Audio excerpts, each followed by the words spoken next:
이번 시간에는 우리 시나리오에 대해서 같이 한번 살펴보도록 하겠습니다. 시나리오라는 거는 우리 영화도 보면은 대본 있죠. 시나리오, 영화 시나리오, 드라마 시나리오 그런 것처럼 진짜가 아니라 가짜예요, 가짜. 가상의 상황을 통해서 미리미리 예측하는 겁니다. 예를 들어서 뭐 주식 같은 걸 하거나 아니면은 은행에다가 저금을 해요. 적금을 부을 때 우리가 연이율이 만약에 뭐 3%였는데 그게 5% 늘어났을 때 내가 나중에 만기 됐을 때 얼마를 받는지 아니면 연이율이 만약에 뭐 4%로 바뀌었을 때 내가 받을 돈이 얼마인지 그런 것들을 미리 이제 예측해서 분석하는 그런 도구를 보고 우리가 시나리오라고 합니다.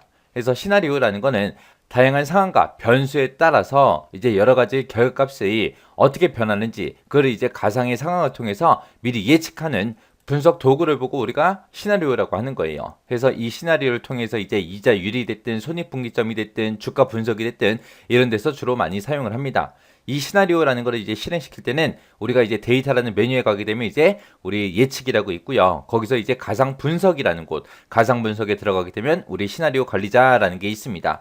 이 시나리오 관리자라는 걸 통해서 이제 시나리오를 우리가 만들어서 이제 예측하고 분석하는 도구로 이제 활용하면 되는 거예요. 자, 그러면 일단은 시나리오를 한번 만들어 보고 그리고 이 시나리오가 어떤 건지 먼저 살펴보자고요. 우리 예제 문제를 보니까 다음과 같은 데이터 목록이 있대요.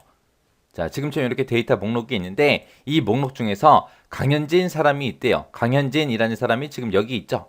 여기 보니까 이제 강현진의 뭐 소속 부서가 어딘지, 성별은 어떻게 되는지, 영어 점수, 컴퓨터 점수, 평균 점수하고 이렇게 있습니다. 만약에 이 강현진이라는 사람의 컴퓨터 점수가 70점으로 이제 감소를 했을 때 그리고 100점으로 증가를 했을 때 그때 이제 평균값이 어떻게 변하는지 그걸 이제 계산하는 그 시나리오를 작성하시오. 그렇게 나왔습니다. 그래서 지금 컴퓨터 점수 보니까 지금 85점인데 이게 70점으로 감소하게 되면 이제 평균이 얼마가 되는지 또 이 컴퓨터 점수가 100점으로 증가했을 때 그때 이제 평균 점수가 어떻게 되는지 그걸 이제 만들어라 그겁니다. 자, 그럼 이제 시나리오 한번 만들어 보자고요. 자, 우리 시나리오에 들어가는 방법은 우리 데이터라는 메뉴예요. 이 데이터라는 메뉴에 보게 되면 우리 예측이라고 여기 있고요. 이 예측에 보게 되면 가상 분석이라고 있죠. 자, 이 가상 분석에 들어가게 되면 우리 시나리오 관리자하고 있습니다. 이 시나리오 관리자를 선택해 주면 돼요. 그럼 지금처럼 이렇게 시나리오 관리자하고 이렇게 나옵니다. 나오면 여기서 이제 우리가 시나리오를 만든 게 없기 때문에 여기에 보게 되면 이제 정의된 시나리오가 없습니다. 그렇게 나오는 거고 우리가 이제 추가 버튼을 눌러서 이제 시나리오를 하나씩 하나씩 만들어 주면 되는 거예요. 자, 이게 추가라는 거는 말 그대로 시나리오를 이제 만들 때 우리가 쓰는 거고 그 밑에 있는 거 삭제라는 버튼도 있죠. 요거는 이제 내가 만들어 놓은 시나리오를 삭제할 때 쓰는 거고 그 밑에 보게 되면 이제 편집이라고 있죠. 요 편집이라는 요 버튼은 우리 선택한 시나리오, 내가 선택한 그 시나리오의 이름이 됐든 대상 셀 범위가 됐든 설명 같은 것들 그런 것들을 이제 변경할 수 있는 그런 대화 상자예요. 말 그대로 내가 만들어 놓은 거 편집할 때 수정할 때 쓰는 거고 그 밑에 보니까 이제 병합이라는 버튼이 있죠. 이 병합이라는 버튼은 다른 파일이 됐든 시트 내에 들어있는 그런 시나리오를 불러와서 우리가 병합할 때 합쳐줄 때 우리가 쓰는 거고 그 다음에 그 밑에 보면 이제 요약이라는 버튼도 있죠. 요 요약이라는 버튼은 우리가 시나리오 요약 보고서가 됐든 시나리오 피벗 테이블 보고서가 됐든 그런 것들을 이제 작성할 때 만들 때 우리가 쓰는 거고요. 그 밑에 보면 이제 표시라고 있습니다. 이 표시는 선택한 시나리오 내가 만들어 놓은 그 시나리오를 워크시트에다가 요 데이터에다가 이제 표시할 때 쓰는 거고 그 다음에 닫기는 말 그대로 이 대화 상자 시나리오 관리자라는 이 대화 상자를 닫을 때 쓰는 거예요. 그래서 일단은 우리 시나리오 우리 한번 만들어 보자고요. 자, 일단은 여기서 이제 추가 버튼이요. 이 추가 버튼 눌러서 일단 만들면 되겠죠. 추가 버튼을 눌렀더니 지금처럼 시나리오 추가라는 요 대화 상자가 뜨고요. 여기서 시나리오 이름이 뭐야? 어떤 이름으로 할 거야? 라고 물어보는 거고 그리고 어떤 셀을 변경시킬 거야? 라고 그렇게 이제 물어봅니다. 그리고 그 밑에 보면 이제 보호하고 변경 금지가 있죠. 이 변경 금지는 시나리오를 변경 못하게 보호해 주는 거고요. 그 다음에 숨기기는 말 그대로 내가 만들어 놓은 이 시나리오를 숨겨라 그겁니다. 자, 일단은 우리 시나리오 좀 만들어 보자고요. 자, 시나리오 이름은 컴퓨터 점수 감소라고 할게요. 컴퓨터 점수 감소 이렇게 해주고 변경 셀은 뭘 이제 바꿀 거냐? 우리 지금 컴퓨터 점수, 이 점수가 이제 70점으로 감소했을 때를 볼 거라고요. 그래서 이 컴퓨터 점수가 들어있는 곳을 선택해 주면 돼요. 이렇게 선택하고 나서 이제 확인이요. 확인하게 되면 지금처럼 시나리오 값하고 요 F4번에 들어있는 값이 얼마로 바뀌는 거 볼 거야? 라고 물어봐요. 지금 우리가 따로 뭐 작성을 안 했기 때문에 이 셀에 원래 들어있던 그 값이 그대로 표시가 되는 거고, 지금 현재는 85점이야. 얼마로 바뀌는지 그걸 볼 거냐? 그렇게 이제 물어보는 거예요. 여기서는 이제 70점으로 감소할 때 그랬으니까 70점으로 바꾸겠다. 그렇게 해주고 우리 여기서 확인 버튼 눌러주면 됩니다. 그러면 이제 컴퓨터 점수 감소하고 요 시나리오가 이제 하나 만들어진 거예요. 그 다음에 이제 100점으로 증가했을 때 그때도 한번 만들어 보자고요. 그러면 시나리오 또 추가시키는 거예요. 해서 추가 버튼 눌러주고 시나리오 이름은 이제 컴퓨터 점수 증가 그렇게 할 겁니다. 변경 셀은 똑같이 컴퓨터 점수가 바뀌는 거니까 이 셀이 맞죠? 이렇게 해놓고 이제 확인 버튼이요. 확인 버튼 누르고 나면 지금처럼 이제 얼마로 바뀌는 걸 볼 거야. 그렇게 이제 점수 입력하라고 뜹니다. 얘가 이제 100점이 됐을 때를 볼 거죠. 해서 100점이라고 입력해 놓고 여기서 이제 확인 버튼만 눌러주면 돼요. 그러면 이제 두 개의 시나리오가 이렇게 작성됐다. 그렇게 이제 보여주는 거예요. 이렇게 해놓고 이제 우리가 이 두 가지 맞는 거를 요약해서 볼 때 이제 요약이라는 요 버튼을 클릭해 주면 됩니다. 그래서 요약이라는 버튼을 클릭하고 나면 내가 지금 시나리오를 만드는데 그거를 그냥 요약해서 볼래? 아니면 시나리오 피벗 테이블 보고서로 볼래? 이제 그렇게 물어봐요. 그럼 우리는 시나리오를 일단 요약해서 한번 보자고요. 그래서 위에 거 선택해 놓고 그때 이제 컴퓨터 점수가 70점으로 감소했을 때, 100점으로 감소했을 때 뭐가 변하는 걸 볼 거예요? 평균이 이제 어떻게 변하는지 그 시나리오를 작성하는 거예요. 그래서 여기서 결과 셀이라고 G4라고 되어 있는데 G4번 셀이 지금 우리 평균 점수가 들어있는 건 맞죠? 맞으니까 그냥 여기서 확인 버튼만 눌러주면 됩니다. 그러면 지금쯤 이렇게 이제 시나리오가 만들어져요. 해서 지금 여기 보게 되면 F4번 셀이 우리 컴퓨터 점수가 들어있던 그 곳이에요. 그곳의 현재 점수는 85점인데 이게 70점으로 바뀌었을 때 100점으로 바뀌었을 때 어떻게 되는지 본다 그랬죠. 그때 시나리오 이름은 컴퓨터 점수 감소, 컴퓨터 점수 증가하고 그렇게 이제 우리가 만들어 준 거예요. 그때 이제 결과 셀은 G4번이라고 이렇게 되어 있는데 이 G4셀이 우리 평균 점수가 들어있던 그 셀이에요. 그래서 그 평균 점수가 원래 컴퓨터 점수가 85점일 때는 91.5였는데 그때 컴퓨터 점수가 70점으로 바뀌면 평균 점수는 84점이 된다. 또 컴퓨터 점수가 만약에 100점이 되면 이제 평균 점수는 이제 99점이 된다. 그렇게 이제 보여주는 겁니다.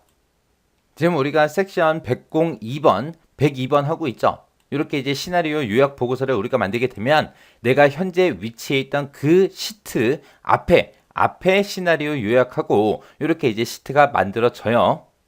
지금처럼 이렇게 만들어졌는데 시나리오 요약이라고 요 시트 있죠? 요 시트를 만약에 내가 이제 삭제를 할 거예요. 삭제를 하고 나면 지금처럼 이렇게 영구적으로 삭제됩니다. 계속 하시겠습니까? 라고 물어보죠. 이때 이제 삭제를 누를게요. 삭제를 누르게 되면 이제 현재 원래 있던 시트로 되돌아오고요.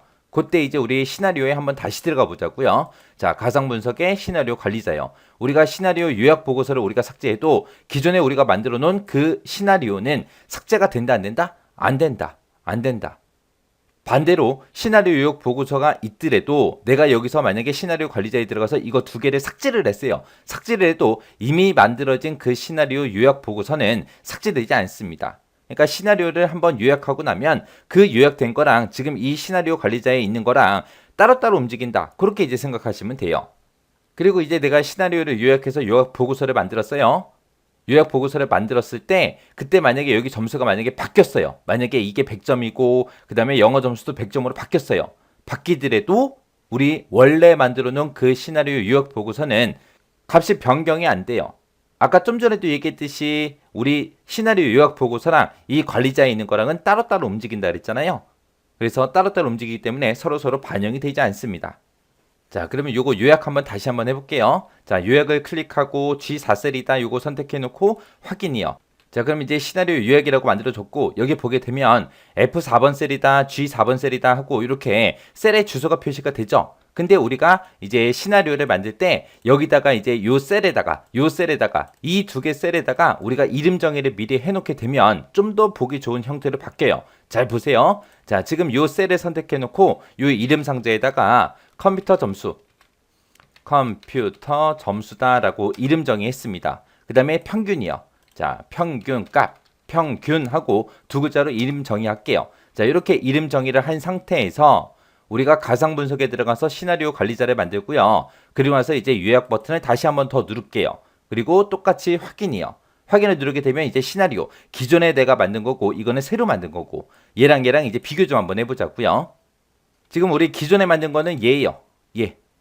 여기 봤을 때 지금처럼 셀 주소가 써져 있죠. 근데 내가 시나리오를 요약을 할 때 이 두 개 셀에 대해서 셀 이름 정의를 하게 되면 지금처럼 이렇게 만들어진다고요. 셀 주소가 나오는 게 아니라 내가 이름 정의한 그 이름 있죠. 그 이름이 이 자리에 표시가 됩니다.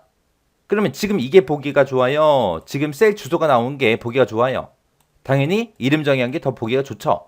그래서 우리가 실제로 이제 회사 같은 데서 시나리오 요약을 하거나 여러분들이 집에서 이제 요약을 하실 때는 되도록이면 변경셀과 결과셀은 이름 정의를 해놓고 하는 게 좋습니다. 그래야 쉽게 알아보잖아요.